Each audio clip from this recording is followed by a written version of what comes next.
धनतेरस की कथा। एक दिन भगवान विष्णु मृत्यु लोक में विचरण करने के लिए लक्ष्मी सहित भूमंडल पर आए।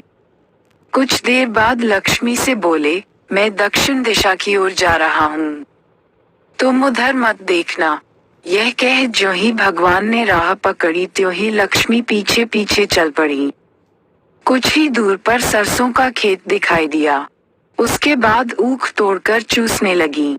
तत्क्षण भगवान लौट आए और यह देखकर लक्ष्मी पर क्रोधित होकर शाप दिया, जिस किसान का यह खेत है 12 वर्ष तक उसकी सेवा करो।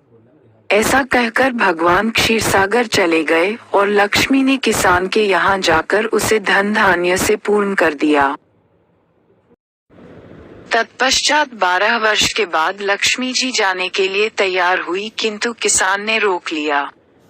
भगवान जब किसान के यहाँ लक्ष्मी को बुलाने आए तो किसान ने लक्ष्मी जी को नहीं जाने दिया। तब भगवान बोले, तुम परिवार सहित गंगा जाकर स्नान करो और इन कौड़ियों को भी जल में छोड़ देना।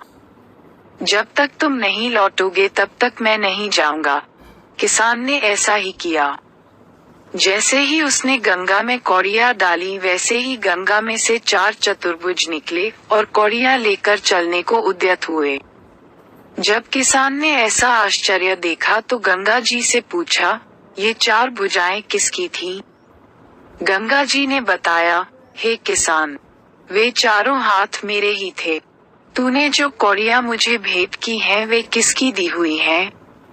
किसान बोला, मेरे घर में 2 सज्जन आए हैं, उन्होंने ही दी हैं। गंगा जी बोली, तुम्हारे घर जो स्त्री है वह लक्ष्मी है और पुरुष विष्णु भगवान है। तुम लक्ष्मी जी को न जाने देना, नहीं तो पुनः उसी भांति निर्धन हो जाओगे। यह सुनकर जब वह घर लौटा तो भगवान से बोला, मैं लक्ष्मी जी को नहीं जाने दूंगा। तब भगवान ने किसान को समझाया, इनको मेरा श्राप था जो कि 12 वर्ष से तुम्हारी सेवा कर रही हैं। फिर लक्ष्मी चंचल हैं, इनको बड़े बड़े नहीं रोक सके। किसान ने हठपूर्वक पुनः कहा, नहीं, मैं लक्ष्मी जी को अब नहीं जाने दूंगा। इस पर लक्ष्मी जी ने स्वयं कहा, हे किसान, यदि तुम मुझे रोकना चाहते हो तो सुनो, कल धनतेरस है। तुम अपना घर स्वच्छ रखो, रात्रि में घी का दीपक जला कर रखना, तब मैं तुम्हारे घर आऊंगी। उस समय तुम मेरी पूजा करना, किंतु मैं तुम्हें दिखाई नहीं दूंगी। किसान ने कहा, ठीक है, मैं ऐसा ही करूंगा। इतना कहा और सुन लेने के बाद लक्ष्मी जी दिशों दिशाओं में फैल गई। भगवान देखते ही रह गए। दूसरे दिन किसान ने लक्ष्मी जी के कथनानुसार पूजन किया। उसका घर धन धान्य से पूर्ण हो गया।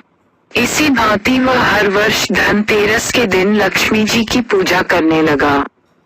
उस किसान को ऐसा करते देखकर कितने ही लोगों ने पूजा करना शुरू कर दिया।